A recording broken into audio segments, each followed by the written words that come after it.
to B-Cube Sunday Morning. I have with us is David Gerrold, fresh back from a long cross-country trip, and with his coffee, and Jim Wright, noted photographer. Jim Wright. It's noted something, all right. He's a noted photographer and dog whisperer. And occasionally he's been known to play with a lathe, but he has people that do that for him. Sometimes. But anyway, how was the trip, Jim? David? David, I didn't go anywhere. The convention in Richmond, GalaxyCon, was very well run. I had a good time, sold some books. And the drive back, I got to visit some friends. And except for that last couple of days when I strained my back, I had a good time. That last drive, by the way, I-40 between Needles and Barstow is the worst stretch of road in the world. There's nothing there. Even the scenery is boring. But it's the only way to get to I-40, which is my preferred way of driving east. So because there's less traffic and the roads tend to be in better condition.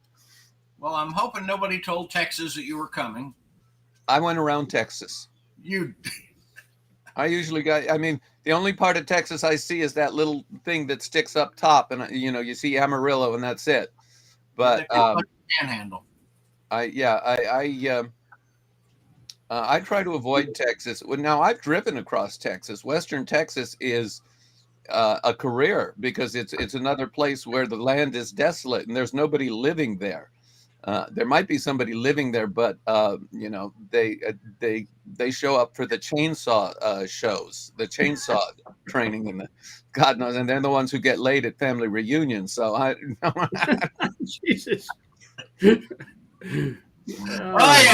there's anybody from West Texas, I apologize, but that's what the land. Don't, because West Texas is all over my Twitter feed this morning, throwing shit at me. So don't apologize. Oh, all right, fuck Texas. There you go. And I say that as someone who lives in the Panhandle of Florida. So no matter how shitty West Texas is, I live in a shittier place. So fuck Texas, all right? Yeah, my best friends in Texas moved to Tennessee, so that'll give you an idea of how unlivable they felt Texas was. So I don't have anybody in Texas anymore that I can crash with. So the only thing I like about Texas, the Buc-ee's, you have to the truck stop. It's wonderful. There's one in Alabama here, and down just 40 minutes down the road from me. That's they're pretty great. Yeah. And there's one, they promised it somewhere on I-40. I saw it was still being built. They had a big billboard. Right, yeah.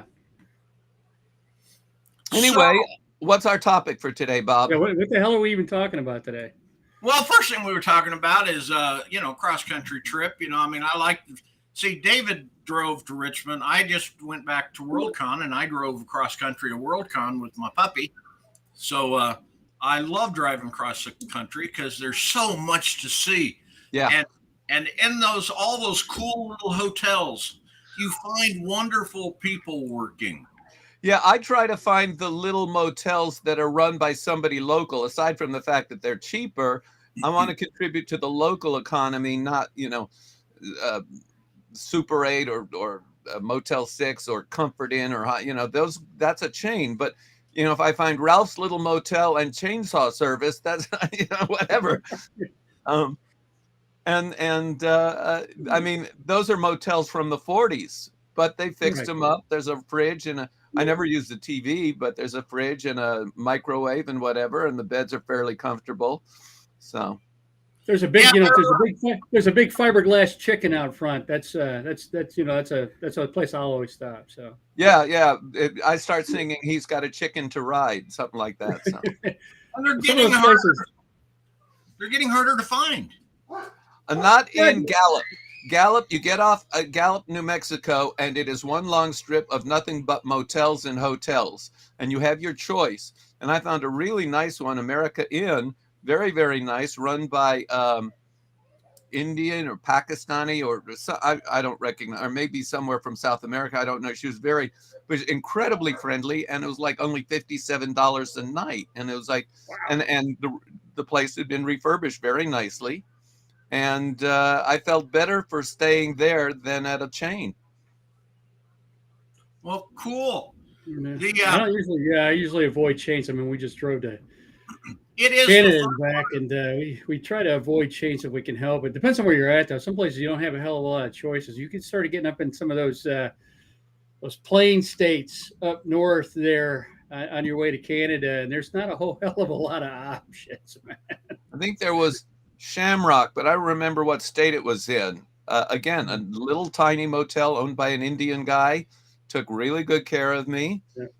You know, very nice price. I would rather spend, $50 a night than $110 a night for the same amenities. Right. Okay, Jim, here's the topic. Oh, God. Imminent Armageddon. I thought you were going to say it. I see it streaming across the bottom of my screen. I don't think we're looking at Armageddon. Here's the thing, though. Even if we are, we've been looking at imminent Armageddon our whole goddamn lives. I mean, since August 6th, 1945, we've been looking at imminent Armageddon. I grew up in the 60s, and every goddamn science fiction story from Andre Norton to David Gerrold was imminent Armageddon, man, because everybody that grew up in that generation, nuclear war was a thing.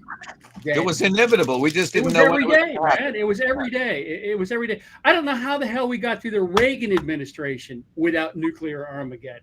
All right, because that guy was bound and got. Listen, I was in that guy. That guy was my commander in chief. I was in the military under Reagan, and I tell you, that guy was bound and determined to start World War III every single goddamn day.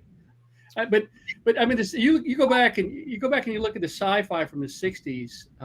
Daybreak 2250, The Long Tomorrow, Pat Frank, Alas Babylon. I mean, every goddamn story that you remember, every other episode of Star Trek, they either went back in time to nuclear Armageddon, or they were referencing a guy that survived nuclear Armageddon and showed up in the 25th century or whatever the hell it was. And so we were always living with imminent Armageddon. And so now we get to this, and for the last 20 years, we since the wall came down and the Soviet Union collapsed, and what is it? The Bureau of Atomic Scientists set the clock back another 10 minutes or so. We've kind of had this, moment where we stopped thinking about it all the time. The kids that grew up, the kids is wrong phrase, but the people that are 25 years old now, they didn't grow up with that. They didn't grow up hiding under their little hunk of plywood desk in school, and they didn't. Their science fiction is about exploration and identity and self-exploration. It's not about living in the ruins with the mutants. And I'm speaking in general terms here. Please don't start sending me DMs, okay? But anyway, Jesus. And I made the mistake of making a comment about gas prices yesterday, and everybody in Russia's mad at me now. But anyway, we didn't live under that, and so I don't know. So now when we start talking about nuclear Armageddon, I'm like, well, okay, whatever. I don't think you're looking at imminent Armageddon. I don't think the Russians can do it. I keep seeing articles that they don't have the logistics. And there was a wonderful thing I just shared this morning about they don't have the equipment to load and unload their supply trucks because they haven't palletized and they don't have the cranes. And so that's inefficient. They don't have the logistics to carry on a war of endurance. And one of the things that United States, we've been at war for, since we've had 20 years of peace in this country since it was started. And the rest of the time, we've been learning our lessons on how to fight war, and or not fight them, or not fight. I wish we could learn the lesson of how to not fight a war. But the one thing that we can be proud of is that our military has looked at what do we need in order to what do we need here, and it's like we don't need horse-drawn cavalry anymore. We do logistics very well. We do logistics very well. That goes back to Ike. If you look at Operation Overlord, D-Day, You look at that, and the success there was logistics, because the number of failures on the beaches were horrendous. But the fact that we had the logistics in place, we were able to recover and keep going. And this is in large part due to the courage and the bravery of the men who hit the beaches, came up with solutions because they had been well trained. Right. You know, on Normandy, where, you know, they didn't have the equipment to go up the cliffs, they went around to get up top. Right. So someone went up, but, you know, someone went around. That's, you know, the military does, you know, U.S. militaries and the allied militaries are very good at logistics. The U.S. is particularly good at logistics because every war that we have fought for the last 200 years has been on somebody else's territory, with some notable minor exceptions. But, you know, we got to slaveholders rebellion. Yeah. Other than we that, got to move everything to even get to the battlefield. But again, I don't know. Here's the thing about Putin's a cagey guy. He was trained in intelligence work. He's trained in information warfare. Is he crazy? That's what people keep asking me. That's probably the question I get more than anything else. Is he stupid? Is he crazy? Is he yada, yada, yada? No, he's not any of those things. Now, he is probably fairly paranoid, and probably rightly so at the moment. But he knows what he's doing. And it's in Russia's best interest. It's in Putin's best interest that we think he's crazy. A crazy guy with nuclear weapons, right? We want, you know, you don't dare stand. You don't know what this guy's going to do. The truth of the matter is, and the other side of it too is, I mean, there is certainly an argument to be made about the readiness of the Russian military. But the other thing you have to remember here is that with nuclear weapons, if 90% of your arsenal doesn't work and 90% of your missiles don't reach their target, even if 10% do, it's still nuclear war. So there's that. But on the other hand, the other part of that is the fact that Russia's always had crappy readiness. Their army's always been conscripts.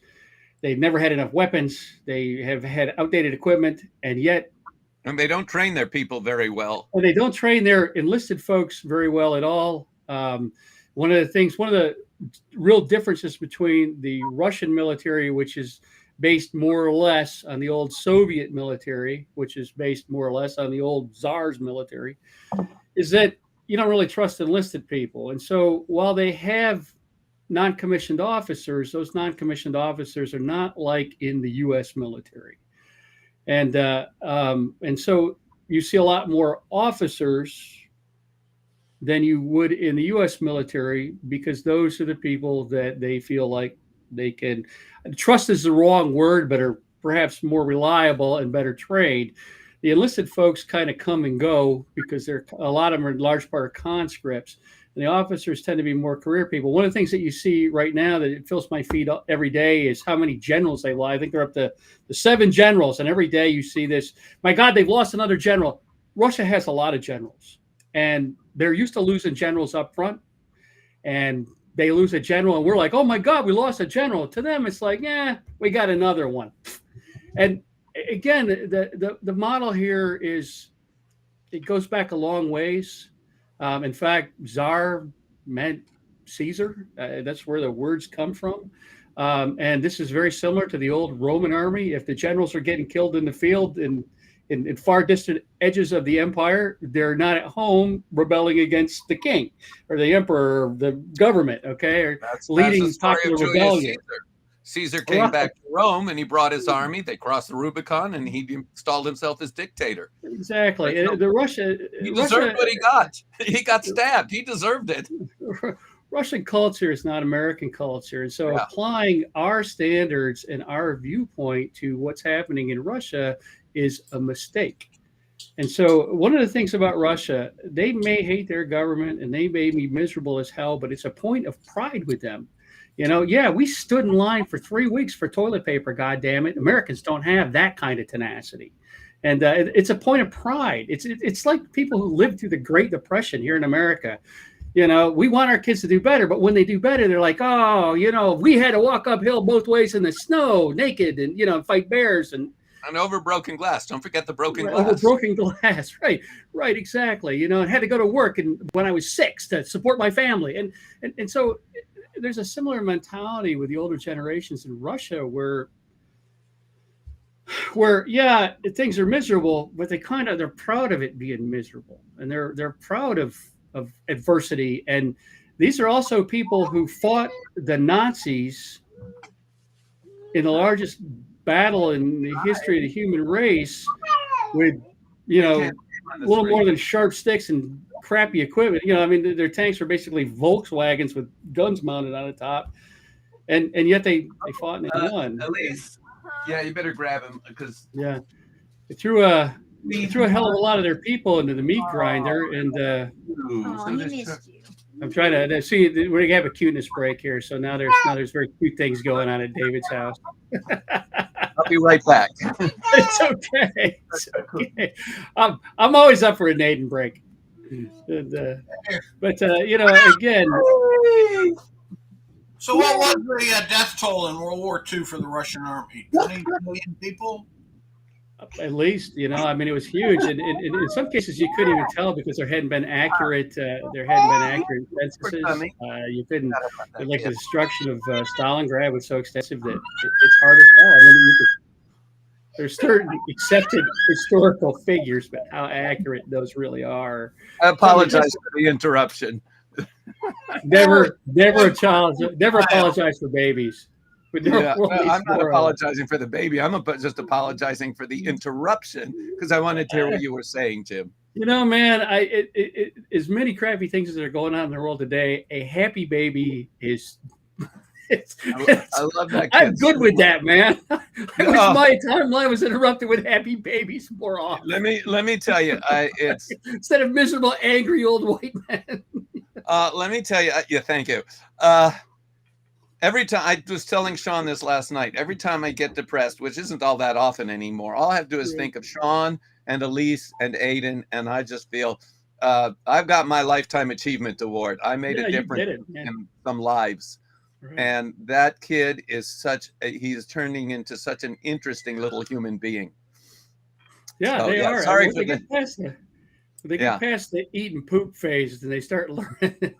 Their eyes get still big. Working on that with the dog. Yeah, that's a great phase. Yeah. Yeah. Especially so get a little more sleep at night.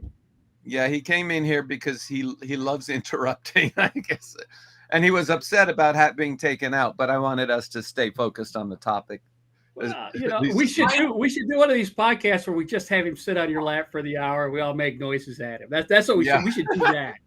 I don't know if he has that much attention span yet, but he's really good. He's really good at videos. We can watch.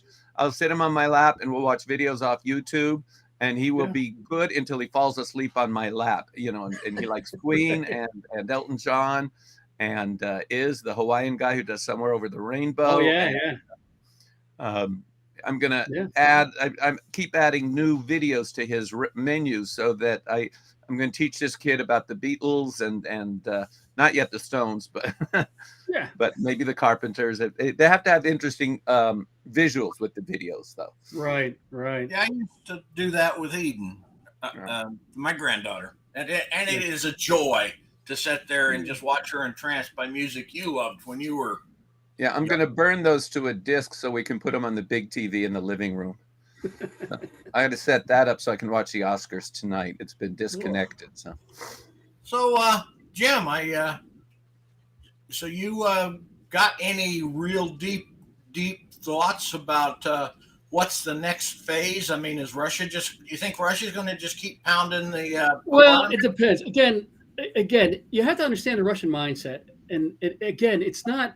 Americans see this and they look at this and they look at what's happening in Russia and what's happening in Ukraine. I see this every day. My Twitter feed. I mean, there's two very large screens right here in front of me, of which you're a little window in the middle, and there are about 12 channels of social media streaming in real time in front of me right now. And I can look at those. The common thread across all of my screens is Russia's losing. And they show the Russian army rebelled. They ran over their colonel with a tank. So the Russian general is dead. We've blown up a convoy. We've blown up another tank. Here's the tank upside down. And all these things are great. But here's the thing. Again, Russia spent 20 years in Afghanistan in the same exact situation, and they are used to fighting wars this way. They're used to. They're not, as long as they don't leave, they don't lose. And this is the same with us. And I'm not picking on. It's not just Russia. I mean, we did the same thing in Iraq and Afghanistan. We spent 20 years in both of those places, and I was there, and we accomplished exactly nothing. I don't know how the world's a better place. I don't know how we're a better place. I don't know how all that money we spent, all the lives that were lost. But you roll back and you look at things like Vietnam. We lost 58,000 Americans in Vietnam, and what did you gain from any of that? Nothing. And but America, and you saw that right from the first combat operation in the early 1960s, however you want to define first combat operation, so 1959, 1960, 1962, however you want to define that in Vietnam, and the writing was on the wall. There was no damn way we could win. We're a huge superpower. We could throw technology, we could throw bodies, we could throw money. And it wasn't the people that were prosecuting the war we're going to give up. And it's the same thing in Russia. Russia has lost. First of all, I don't think, and again, there's a lot of parallels here. And I'm not, get me wrong here. Now, look, I'm not comparing the U.S. invasion of whatever to the Russian invasion of Afghanistan or of Ukraine. The two are different battles, they're two different wars, they're different things. There was consensus when, however right or wrong, there was consensus when the U.S. went into places like Iraq and Afghanistan due to things like 9/11. And I grant you that's presented wrong. Russia didn't have any of that. But first of all, Russia doesn't give a damn about world opinion. Never have. In fact, the more the world is against Russia, the more united Russia is. The more it's a national victim racket. They're used to having the whole world. They're used to being the bad guy. They think like victims, and they're used to being the bad guys. Let me say this: the victim racket, the victim mentality is everybody's against me. That proves how right I am, and that's the Russian mentality. Yeah, exactly. And so there's that. But the other side of it too is that the folks, just like here in America, just like Vietnam, the folks that the people that are directing the war are not the people that are feeling the consequences. And so they don't have, there's no impact to them. And every Russian that dies in Ukraine, I don't care. I mean, to be perfectly honest about it, and the equipment that they're losing, they can get more, they can buy more, they can make more. They can. The thing about it is that right now Ukraine is supported by the world. They're receiving enough material and weapon support and logistics and maybe intel to keep them going, to kind of hold their own against the Russians. But that doesn't mean they can win. And I realize that is a very unpopular statement, and I'm sure my DMs will start filling up right now. But the bottom line here is that there's, unless you are willing to engage Russia head on, unless the world is willing to engage Russia, then you wind up with a brush fire where it just keeps smoldering, just like it did in Afghanistan, just like it did in Vietnam, just like it did in Afghanistan for us and for the Russians, where this goes on and on and on for 20 years. And maybe it doesn't affect us all that much, but it really sucks if you happen to be Ukrainian. You're right in the middle of the meat grinder. I mean, we did this in Beirut. And so there's winning and there's... You're right. I think this is going to turn into a war of endurance. That's what the Russians know how to fight, a war of endurance. They are good at it. They're better than they just keep throwing shit at the battlefield, and they just keep going, and they keep going, and they don't care. The Western nations have only one obligation, is to keep supplying the Ukraine resistance fighters. My feeling is Putin might be able to capture Ukraine, but he'll never be able to hold it. and it might take 20 years before he withdraws, or the next Russian premier says we've had enough of Ukraine. Right. Let me go a little off topic. Biden gave an incredible speech yesterday morning. I was listening on the radio, Oh, yeah. and I was just so impressed. I mean, like, a lot of the haters is, well, Sleepy Joe, right? That was not Sleepy Joe. That was the most there was more presidential gravitas in that one speech than in 4 years of the former guy.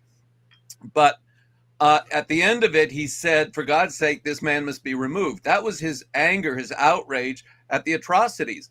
And there have been a lot of reaction to those 9 words instead of to the rest of the speech, which says, look, here we are. This is what we're going to do. This is our goal.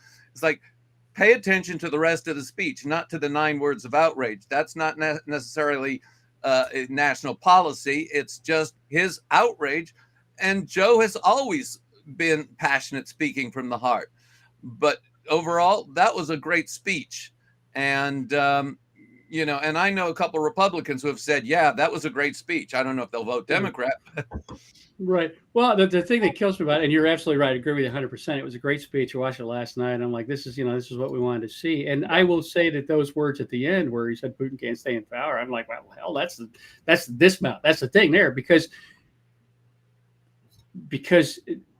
whether you want to say it out loud or not, Putin can't stay in power. And This is the thing that kills me here, though. This is the part that cracks me up. And I'm watching this happen in real time. And I know how good that speech was by just how outraged the usual cast of characters is. Ted Cruz, Josh Hawley, Marsha Blackburn, they're all shitting their colons and so how dare you talk about really because if this was George W. Bush talking about how Saddam Hussein couldn't stay in power, you sons of bitches would be standing on a chair waving an American flag and cheering. The truth of the matter is that you have this guy right now, and we're back around the circle again to nuclear weapons. You have this guy who has demonstrated a willingness to invade his neighbors. Now, you think he's going to stop at Ukraine? Because the logic that they use to invade Ukraine is the same. All you've done, if you invade Ukraine and you occupy it, it becomes part of Russia, then the next border is NATO. Yep. Right? And so the same logic that applied to the invasion of Ukraine now applies to the next border.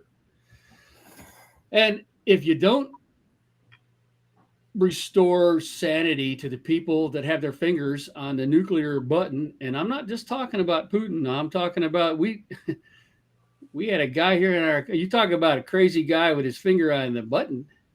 Well, we had one of those for the last 4 years where you didn't know whether this guy was going to choose to nuke a hurricane or some shit. All right. I mean, they're talking about what Biden said there at the end. Putin needs to be removed from power. I don't know that I agree. He needs to be removed from power. Now, whether that's by us or by his own people, well, it'd be nice if his own people removed him from power and we didn't have to do that. But the bottom line here is the guy's got to go. Because if we don't deal with it now, we're going to have to deal with it later. Or we're going to have to spend the next 20 years dealing with it. And we're right back to where you started, Bob, which is now a whole nother generation has to live every day under the threat of imminent Armageddon. Now, Jim, let me ask you Where a we're question. at.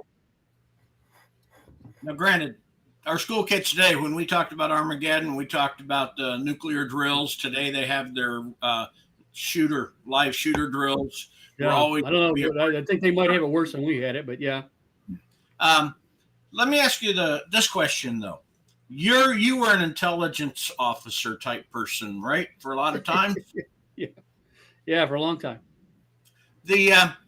We hear about that type of aid that has nothing to do with Javelin missiles or Turkish drones or anything. Non-kinetic, yeah. What is the impact and the nature of intelligence support in a war like this?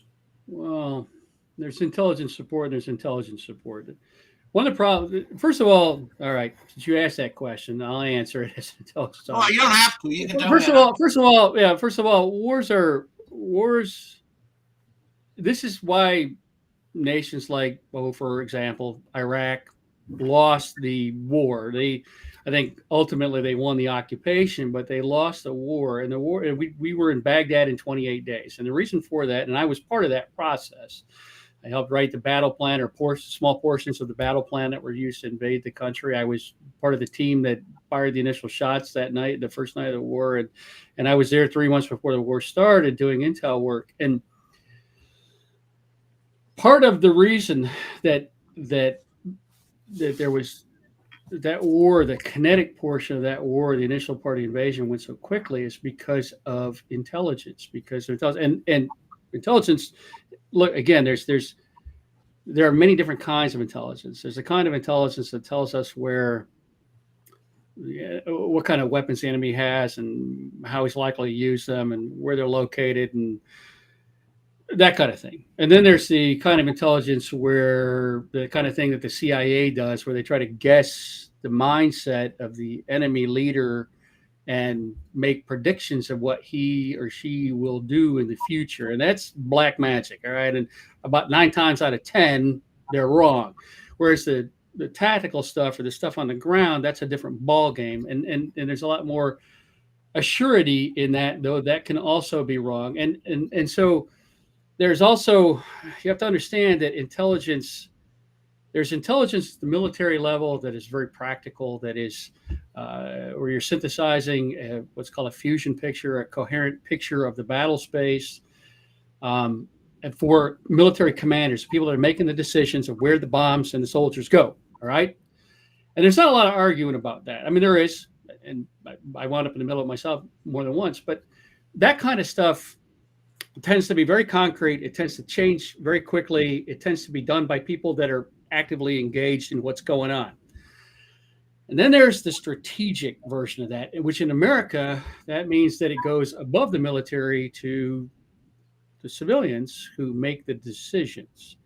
And then it becomes political.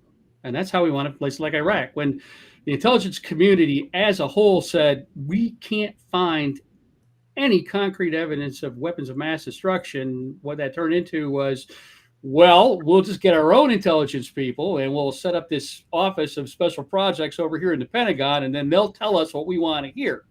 And that's exactly what happened. A guy named Paul Wolfowitz spent 6 months telling George W. Bush exactly what he wanted to hear. And next thing you know, Saddam Hussein had weapons of mass destruction, went to war. So again, there's many layers of intelligence work. At TV, it's like one guy, and he's got an opinion, and it's like a Roland Emmerich movie like Pearl Harbor, where there's one guy who broke all the codes and went and told the commanders what was going on. It's not like that. It's tens of thousands of people and assets over months and months of time. It's not a needle in a haystack. It's tens of millions of needles in thousands of haystacks that have to be put together in some kind of coherent picture. Now, with all that said, one of the biggest problems in the U.S. intelligence community since the fall of the Soviet Union is something that you've probably heard me refer to as a self-licking ice cream cone. In the old days, in the Cold War, intelligence was driven by something called the intelligence cycle. What that meant is that the intelligence community didn't determine what kind of intelligence they did.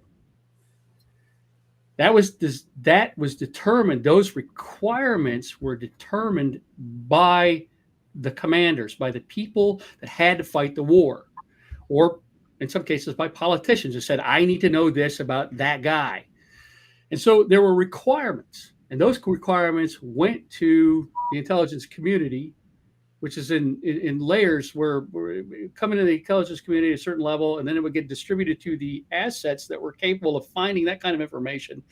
Those pieces were pulled together into a fusion picture, and then they were returned to the person who generated the requirement, and you could measure that. You could say, this is what we need to know. This is what we found out.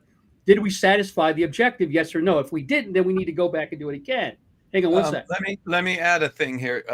This is why we ended up in Vietnam. Is the CIA told Lyndon Johnson, "Oh, it's 1 in 300." Well, they knew it was 1 in 30 and that's not winnable. But they told Lyndon Johnson that it was winnable. I don't know why the CIA would tell the president of the United States, why they'd lie to the president to put the country into that war. But Lyndon Johnson believed, and not just Johnson, but McNamara. I always felt McNamara was a war criminal by just prosecuting. He's the guy that should have been hung in a public square. Absolutely. Yeah. The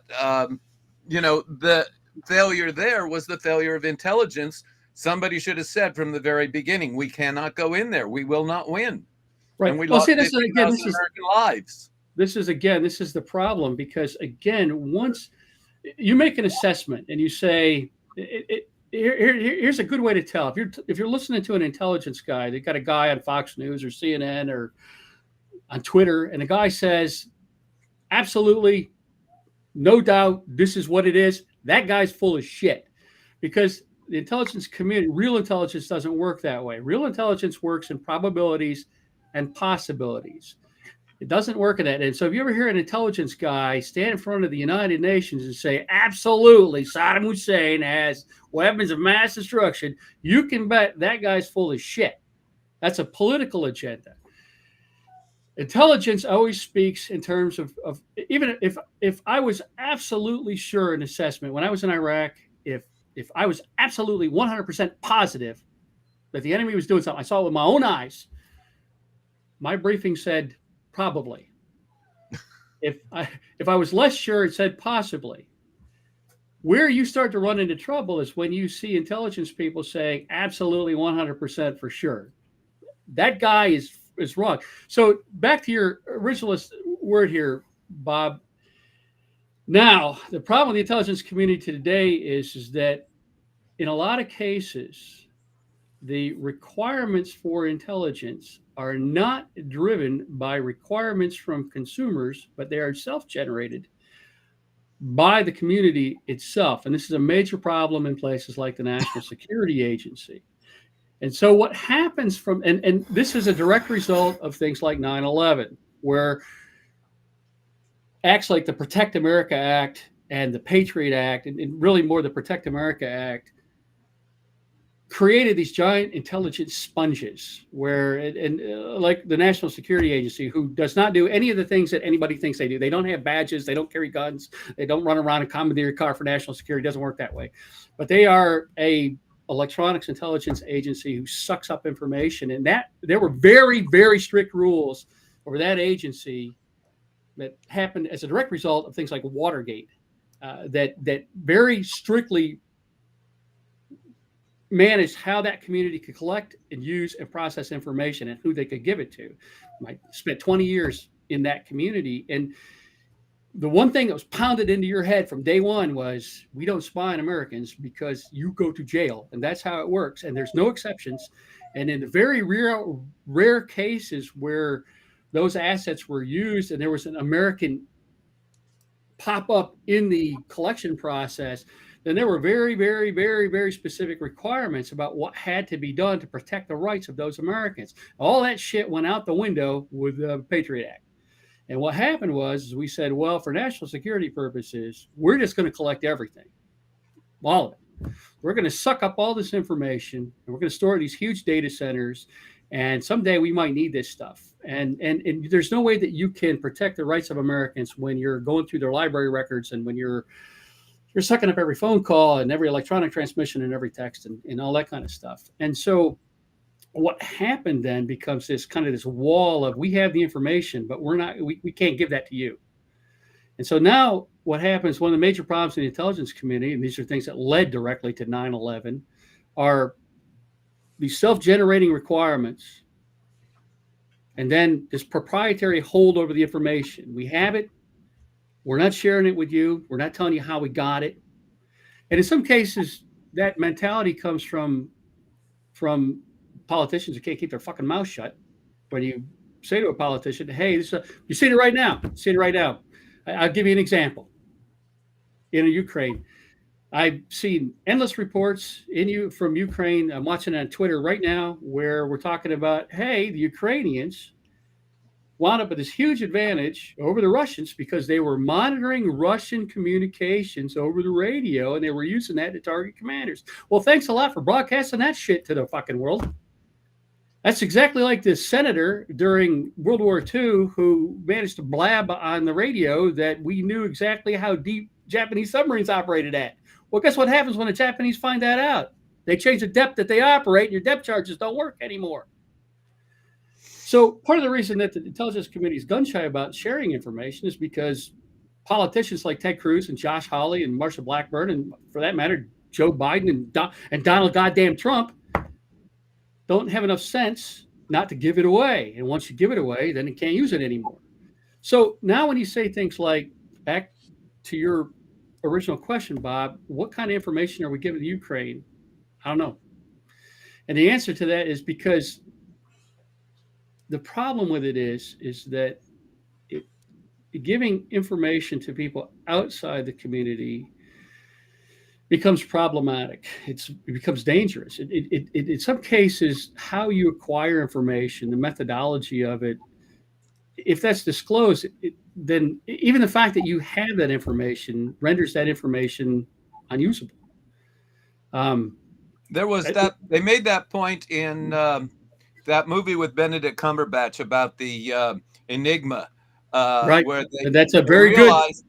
They realized that they knew where the Germans, So, and they said, we cannot warn our fleet, or we will give away that we know this information. And change the rotors. And so the rule for Enigma decoding was that you could not use information from Enigma unless you had another source for that information. That you could blame it on. Never figured their codes had been broken.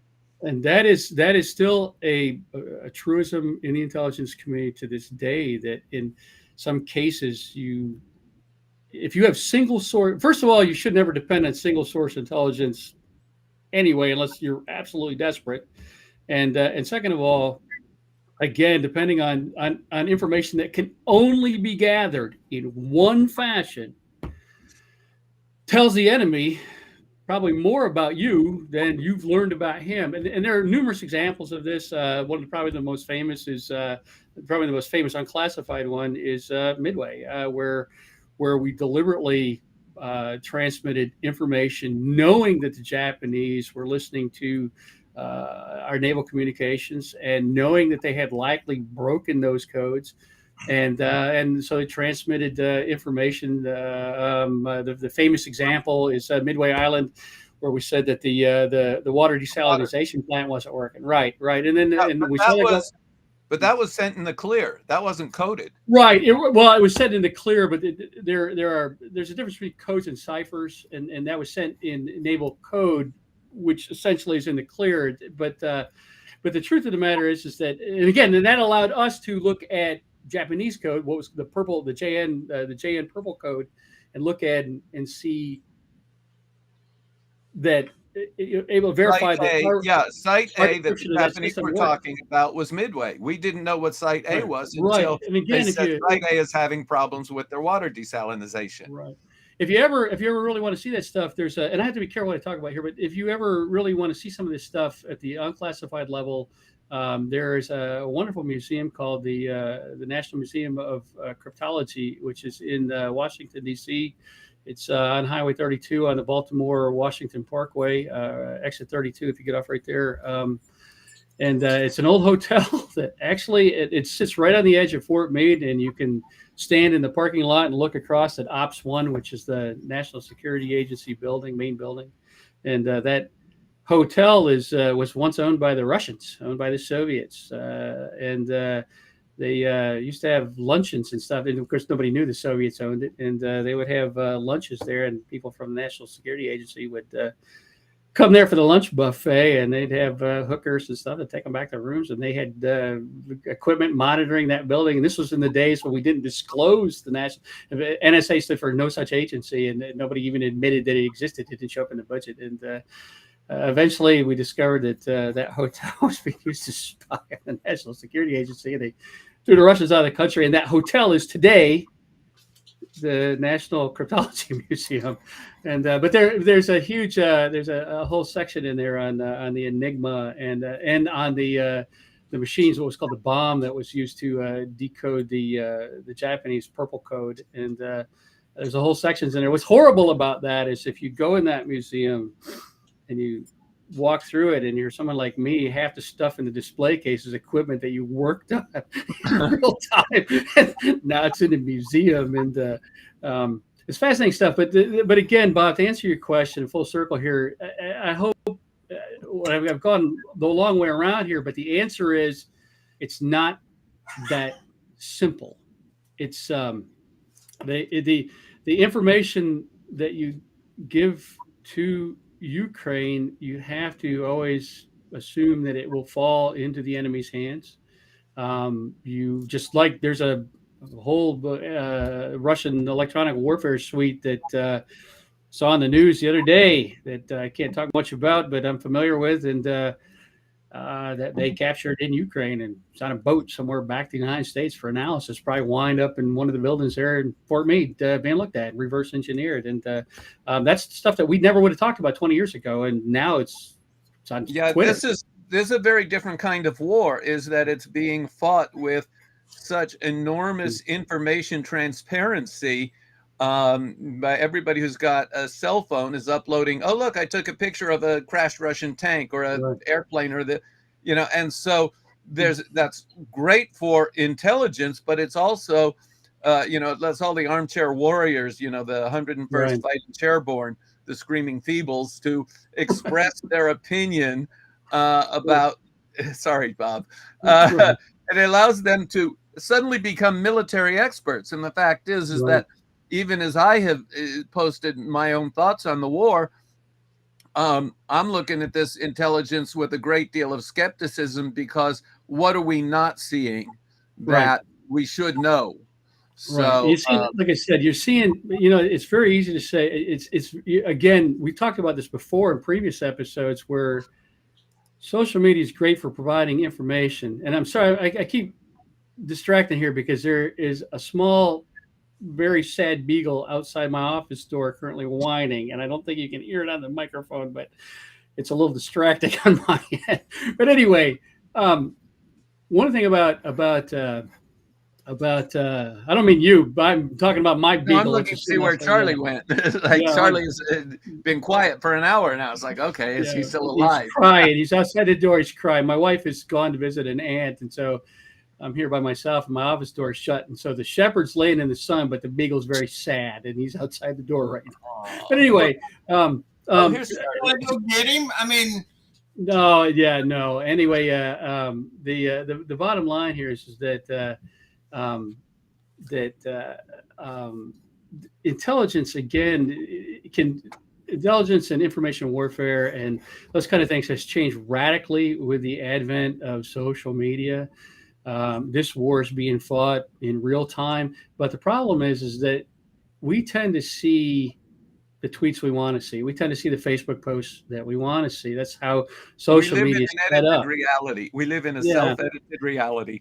Right. And there's no way that you can't have that nowadays, because this is how these platforms work, and no human being, unless you're sitting in a fusion intelligence center, and even then it's very difficult to synthesize a non-biased coherent picture. It's not possible to synthesize a non-biased picture. What you do is you know what your biases are and then try to allow for that. And so with social media, we tend to see the things that tell us what we want to hear. Yay, Ukraine's winning. Here's another dead general. Here's another tank upside down. Here's another ship on fire. Ha ha, the Russians are morons. Because that's what we want to see. And you can go across the aisle, though, and you can look at it on my Twitter feed, which is an absolute raging shit show the last 48 hours. I mean, even more than usual. And you can look at that. How dare you tell the truth? You can look on the other side of that, and you can see the people on the other side of the political aisle in this country who see exactly the opposite. And they're not any less sincere in it than I am or you are. And they see what they want to see, and we see what we want to see. And so you have to be careful about getting your intel from Twitter or from Facebook or even from CNN or Fox News. Again, those news in this country, we're capitalists, man. News in this country is about making, it ain't about the truth, it's about profit. A long time ago, the networks, the broadcast networks, discovered that they could make money selling commercials on the news shows. And so they began to, news was no longer public service. It began to, how do we attract big ratings for the news? And so the news became about ratings. And that was the death of accurate news on television and radio. Well, again, and you see that, and that's a very, very, very true statement. And um, truth doesn't generally get good ratings, whatever the truth is, whether it's your truth or somebody else's truth. But you also see that on the larger scale. Um, I see it right now. In fact, I see it this morning. The news, all the media outlets are gleefully announcing that Joe Biden's ratings have reached an all-time low. Well, maybe, and I'm just saying here, that a presidency driven by ratings is not the way to go. See the previous administration Truman. at all. Okay, Harry Truman was the most unpopular president of the 20th century, and because he was willing to do what was wanted and needed, and he didn't care about the ratings, and people thought he had been a failure. And then you look at his administration, even before Eisenhower was out of office, and you realize, thank God for Harry Truman. Right. Well, my dad hated Harry Truman, and my dad served under him in the military, and he absolutely, to the day he died, he hated Harry Truman and hated him, and that whole generation very much did, and he hated him probably because he fired MacArthur. That was a big thing, and the full story of that never came out. There were people who said, "You just fired that bastard years ago." Well, and the thing is that in the United States of America, the military works for the elected government. And MacArthur was insubordinate to the presidency. Whether he was right or wrong is irrelevant. What is relevant is the insubordination, and that literally cannot stand. And it doesn't matter whether it's Donald Trump is the commander in chief, or Barack Obama is the commander in chief, or Harry S. Truman is the commander in chief. The simple truth of the matter is that in a constitutional republic such as ours, the military is subordinate. That's how it works. And it needs to be reminded of that. And this is why you've seen me talk about this before. One of the things that I absolutely am foursquare against is civilian presidents saluting the military. I don't give a shit if he's he's the civilian commander in chief. And the military needs to be reminded that it is subordinate to the elected government in this country. It is not equal. It is not an equal partner. It is not political. It is not a force to be used against civilian personnel in the United States of America. It is subordinate to the commander in chief, the elected office of this country. And that person is a civilian by design and should not be wearing military uniforms or engaging in military protocol or rendering goddamn salutes. And I don't care if that's Donald Trump, Ronald Reagan, Barack Obama, or who the hell it is. Eisenhower felt the same way, and he was a 4-star general. And so the military he's the most underrated president of the 20th century, because he understood logistics. He understood logistics, and his presidency was about logistics. And so he put us in a very, very strong position. Now, he made some stupid mistakes, setting up Vietnam, kissing de Gaulle's ass, that kind of stuff. And certainly his failure on the civil rights issues is unforgivable. Absolutely. But when you look at the economic benefits from Eisenhower's decisions to build the interstate highway system, we have to recognize this was what he did, what a president had to do for the United States economy. Right. Well, and it's funny you should mention that, because right here this morning I got somebody yelling at me about I made some comment yesterday, and it's a throwaway comment. It's amazing to me the stuff that goes viral that trips the Russian bots. And I made a comment yesterday that Joe Biden has been in office for 61 weeks, just about, and by this time Donald Trump had spent $40 million in American taxpayer money on golf. And is Joe Biden even presidenting? Because what the hell, man? And by goddamn, but people are mad about that comment, and it's been shared 30,000 times on Twitter, and I'm watching. I got a special channel set up of just the troll response of people, of conservatives screaming at me about this. And one guy, and one of the comments I keep seeing come up, that says, well, Biden wanted to piss away $1 trillion in infrastructure. We let Biden piss away $1 trillion in infrastructure, and he wanted to piss away 4 times that. Well, no shit, man. No kidding. Let me tell you something. I just drove cross country, 5,000 miles, maybe more. I don't know. And I will tell you, some of the roads and some of the bridges that I had to drive on were disgraceful. We need Right. to repair those roads and bridges, because you can feel the difference. You can feel Right. the difference. I mean, Arizona has some great roads. I love driving Arizona.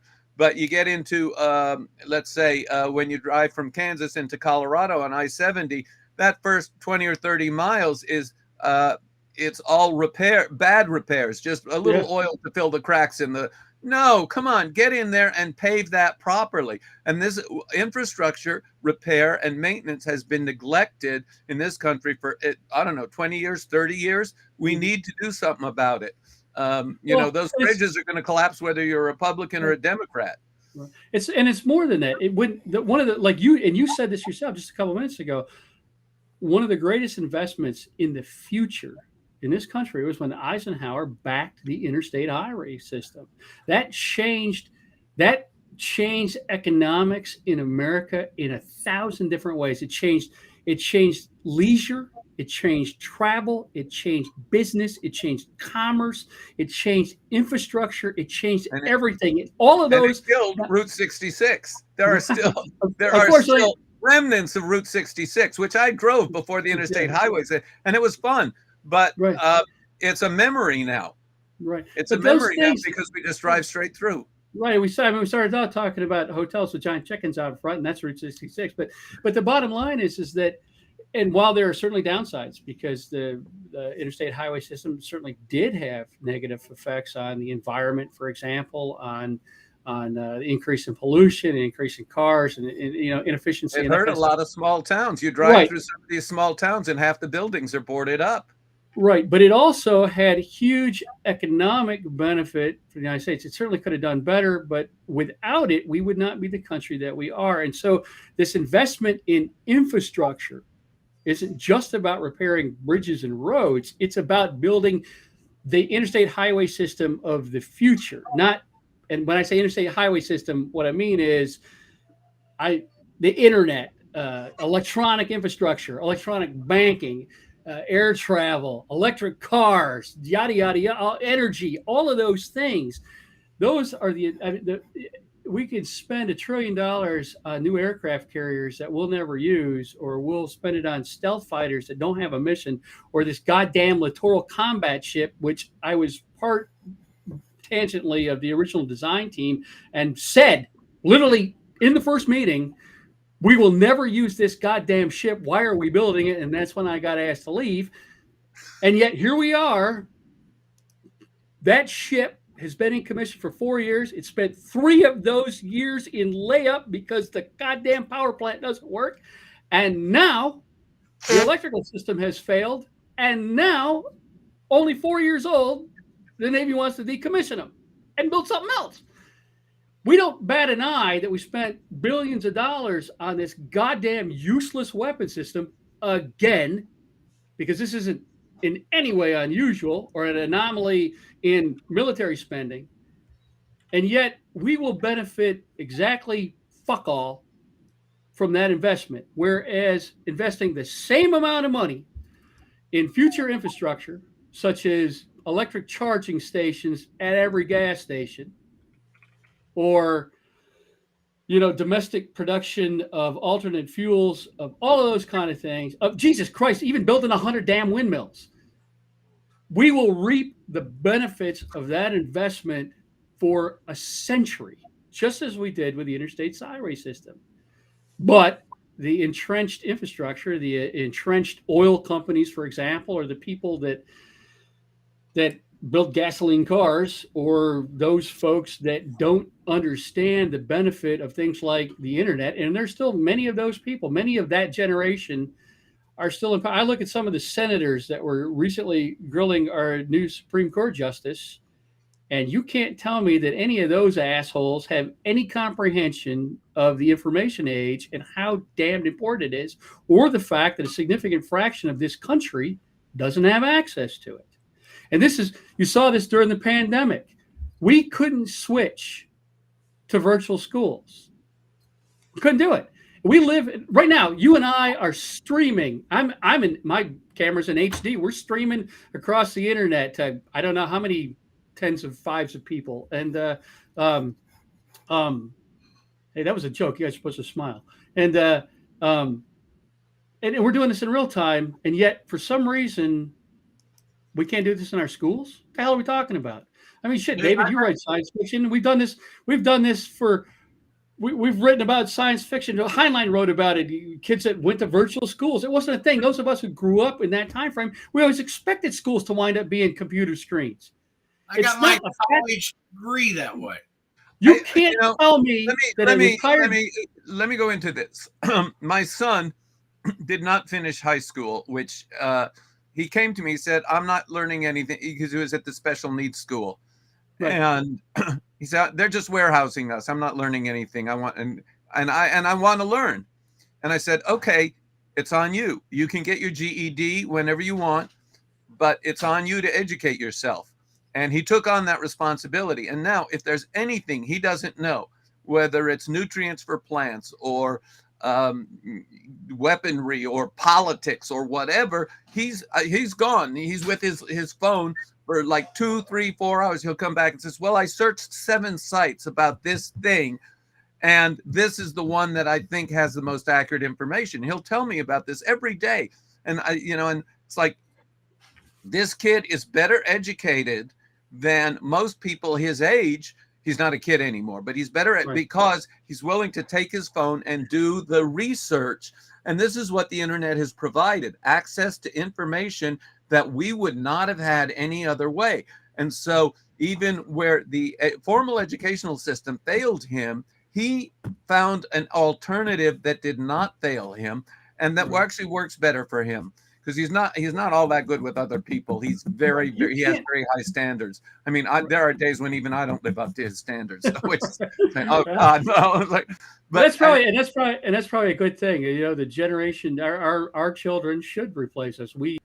They should do better than we do. They should have standards than we had. That's how it should be. But to follow up on what you just said there, and is the fact that you cannot convince me that an entire generation that spent its life growing up on Xbox Network, who live in virtual worlds every day and interact with thousands of people across the globe in a dozen different languages in real time, cannot be educated well online. I don't believe it. We have friends all over. If we're not doing it, it's because we're not doing it right. We have online friends all over the world, and people I would never have known any other way. And I'm grateful for that information age. Well, that's how you and I met. I mean, what does annoy me is the amount of misinformation that bad actors are using. They're using our global village to spread a lot of misinformation for their own political or social agendas. Mm-hmm. And I have no answer to that except the old one, except the answer to bad speech is more speech. But that doesn't seem to be working, because you hire 1,000 people to spread misinformation, and you get these Russian troll farms. By the way, some of them seem to have been put out of business recently, which is good news. Yeah. They tend to respawn. I saw right after Russia actually clamped down on Facebook and Twitter, and I immediately saw within hours the same trolls reappeared, but from Indian IP addresses and using Indian identities, but they're the same accounts, the same information being pushed. I can look at it word for word, and so now they've respawned. Now I see now we're back to a lot of Russian origins. I mean, there's 30,000 responses to something I tweeted yesterday, and at least 15,000 of them I can look at the language, and it's strong like tractor. It's you could tell that it's a Slavic language origin, and let me tell you, I'm driving cross country and I get the spam phone calls, and I have to, as much as I want to turn off the ringtone, it's like there's some business calls I need to take when they come through, right? But and it's all the hands free and the whatever, and it's like hello. Half the time they hang up after a couple hellos, but every so often I get a live person, and once I figure out they're a spammer, I say, wait a minute, you interrupted Mahler's Second Symphony. I want to know what you have to tell me that is more important than my time with Mahler. And then I hang up. But it's like I used to put him on the phone with the Beagle, because that's a lot easier than doing the voice from The Exorcist. Your mother sucks cock in hell. I usually put him on the phone with the Beagle. I put the phone on speakerphone, and then I let him talk to the Beagle for a while. Yeah, and he makes just enough. He makes just enough. He makes just enough human sounding noises to keep him. Tell me more. Yeah. I need to figure out if which is a more devastating insult. You are a pork eating beef suckers. I don't know. I have to figure because I don't know quite what the religious status is like. If they have that kind of accent, I'm going to use that against them. So. I usually retweet them. I spent all day yesterday, and I know it becomes tedious for some of the people that follow me on Twitter, but it amuses me to do so. I spent all day yesterday not retweeting, but screen capping trolls and making smart ass comments, and I do it primarily because it amuses me to do so, but I also do it to show people the kind of trending topics and the kind of things that people say, well, this is, and everybody on Twitter, anybody that's 60 years old who just found out what a bot is on Twitter screams bot at me every time I tweet something. And I'm like, yeah, look, congratulations. You've discovered sea lioning. You've discovered bots. Great. Thanks for telling me. But what you're missing here is that the idea is that when you watch these things happen, you see the way that they're responding. Joe Biden spends every weekend in his basement and in Delaware, blah blah blah. If you watch that, then the next day you'll see that, and those are obvious bots, they're obvious trolls. They have no followers. They're pushing information. They were just created. 48 hours later, I'm watching real meat human beings right here in the state of Florida that live down here in the villages typing the same goddamn message. And those are real people. And that's the point of retweeting a lot of that stuff, is so that you can see it. You can see it happen in real time. You can see how those messages originate with our enemies and then are picked up. I can watch them because Tucker Carlson needs something to be outraged about every night. And he's got staff that watches those trending topics. And then that night, he'll be told. We're joking about it. We're joking about Tucker Carlson being an agent of the FSB. Well, it's not a joke, man. He's literally using those topics to stir up outrage amongst Americans. And then 48 hours later, my trolls, the ones that are actual real people right here in the United States that are of a particular age, which is about my age, are pushing that same information. See, this is where I admire your courage, because I don't want to deal with those people. When they show up on my feed, I block them. I block 90% of. I use selected ones as examples, but 90. If people say to me, "My God, you got a lot of trolls," you have no goddamn idea. You're seeing 5%. You're seeing what I choose to show you. You're not seeing the other 10,000 that I, that I block. Yeah, no, I agree.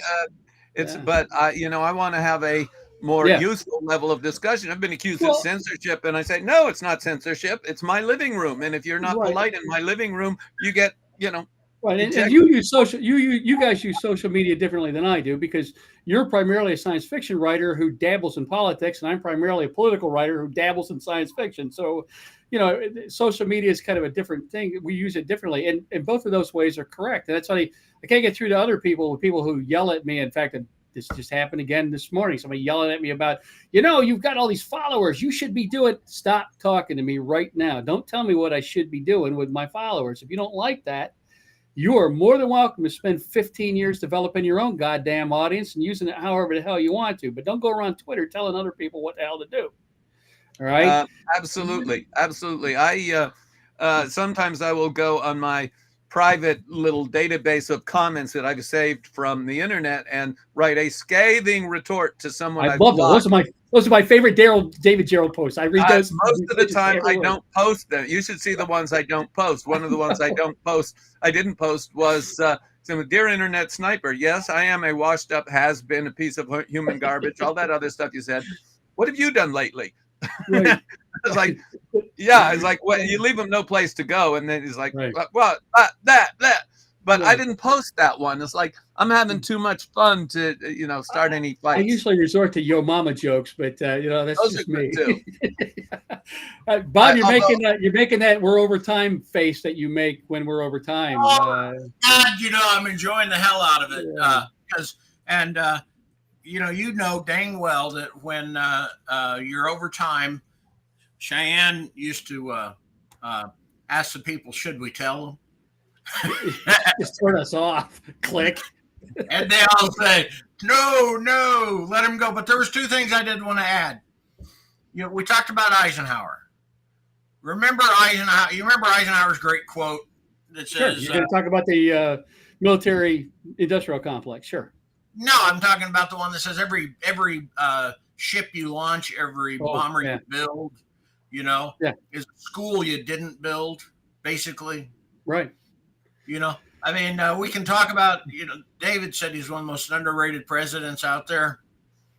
I just wanted to remind you guys, because that quote has always stuck with me every time I see us with an aircraft carrier that we can't use, right, or a plane that won't bomb or shoot. Right. And before you people start sending us angry DMs, you should know that I'm a retired naval officer and Bob's a retired Navy nuke. So don't send us angry mail about ships we can't use, because we know more about it than you do. Okay, thanks. Yeah, I hate to sound like that. I almost never use that phrase, but for God's sake, man, don't write me about the Navy, please.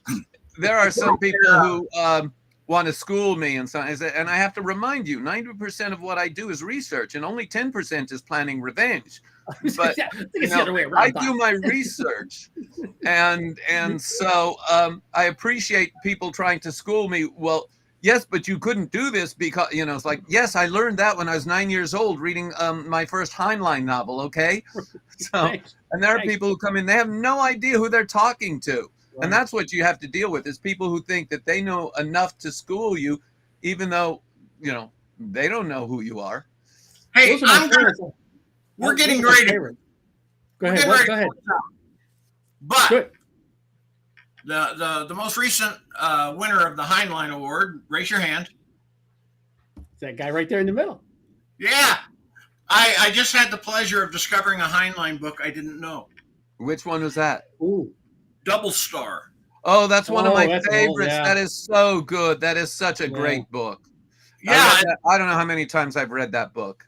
Yeah. Well, I'm doing it for the first time, and I am just thrilled to death. Every time I get depressed thinking about some of the later works, the far end, I'll come across something like this, and I'll just say, "Oh my God, this guy was brilliant." And he also was. What was he, Jim? He was a naval officer. Well, yeah, but he was an academy officer, so that's a whole different ballgame. No, I'm just I never was an officer. You were a warrant officer. I was a chief warrant officer. Yeah, so it's a little different. I was 16 years enlisted. I was a senior chief when I was promoted to chief warrant officer. I would just have been selected for senior chief when I was promoted to chief warrant officer. And so it's a little different for me. I came up in a different boat, but that also means as a chief warrant officer, I am not allowed to say anything nice about academy officers in any way, shape, or form. So, and they would never say anything nice about me either. But some of the finest officers I knew, my last commanding officer was an academy grad, and he was absolutely hands down one of the finest human beings on this planet, and a brilliant officer. And so when I say those kind of things, I mean it in the Navy fashion with all due love. We can say it, but if you say it, we'll fight you to the death. So I just have fun with it. But it is good. And Jim and David, thank you so much. Keep doing the good work you do, because both of you, before I ever knew that David wrote about tribbles, I knew that there was this guy on the internet that I just loved his commentary, and so I followed him, friended him, and then one day I heard somebody say something about a tribble, and it was like, oh, holy cow, that's him. But I always knew who the hell he was. In fact, the first thing that I ever read, because I just knew that David wrote the Trouble with Tribbles, but the first thing I ever read by him, and I think we mentioned the last time we were online, was I think the first chapter of Death Beast, which showed up in early 70s. It was an extract in Nova magazine, wasn't it? Nova? No. It was an Omni. Starlog. I never sold to Omni. I thought you were an Omni. But it was one of those anyway. And I remember it. I'm like, who the hell is this? Who writes like this? This is amazing. That whole opening scene from Death Beast. I'm like, who the hell is this guy? And so in those days, I didn't have an internet. You had fanzines and stuff where you could find out about people a little bit, and then you go to Barnes and or what was B. Dalton's in the mall and look for everything you could find on it. And then years and years later, I started writing professionally myself, and all of a sudden, this one day, this guy shows up on my timeline. it's David, and I think we've been pals ever since. And Yeah. he's going to come out here when he comes to pick up the Heinlein Award and stay in my house, and we're going to get this novel outlined. So that sounds like a lot of fun. I have a rough draft of my acceptance speech, and mostly I decided I'm one of the few people who actually spent a lot of time with Robert. So I figured, I'll say thank you and then share my Heinlein stories. right. One of my funniest Heinlein stories is Robert wasn't there, but I went to my 30th high school reunion, and here was the table where all the nerds that I used to hang out with were sitting, and we were chatting. And somebody said something, I don't remember which, and I said, well, that reminds me of something Heinlein said when I had dinner at his house. And it was like one of those old E.F. Hutton ads where the whole room went silent. It's like, and they looked at me. The piano stops playing, and the saloon doors. I had not realized. To me, it was like I could say that at a science fiction convention. They'd say, "Oh yeah, tell us about when you had." But no, this was like people who they read science fiction, but all of a sudden it's like, wait a minute, you knew Heinlein? Yeah, and Asimov and Clarke and Sturgeon, and it's like and I realized I had moved so far out of that realm of where they were thinking what was possible, and suddenly, I was the awkward kid in high school, and here I was having dinner with Heinlein. I was like, okay, hey, the cool guy, right? Yeah. Now you can tell me know me, so there you go. That's it. And we had a big reunion of my college fraternity recently. I did not say anything about Heinlein. I don't know if anybody knew him, but one of the guys who had been very skeptical about me in college said, "You were always the most creative." And he's a public defender now or something. Anyway, but suddenly I had a lot of respect from people who didn't respect me much in college. I thought, all right, I can deal with this. well, I for one am still very skeptical of you, though. So just so you know. Good. Thank you. Because I think the biggest job of anybody in it's about being famous, essentially, is don't believe your own publicity. Is your biggest job is what's the next challenge? What do I not know? What do I have to learn? What's, otherwise it's like Woody Allen and Annie Hall. I think we have a dead shark here. You have to keep moving. Right. All right. We better unplug this now. Now we're busy talking about ourselves instead of doing anything constructive. Guys, you are all wonderful people, and it is good to recognize that you don't believe your own bullshit. But I live with Sean, so if I start doing bullshit, Sean calls me out on it. So it's like, thank you. Okay, so I would like to say thank you all for joining us for B-Cube Sunday morning, last Sunday of the month, with Jim Wright and David Gerrold. Oh, are your fingers? You're warping your fingers there. Yeah. That's the there you go. We do this in Temple, Yeah. Okay. All right. That's it. Thank you and goodbye. Okay.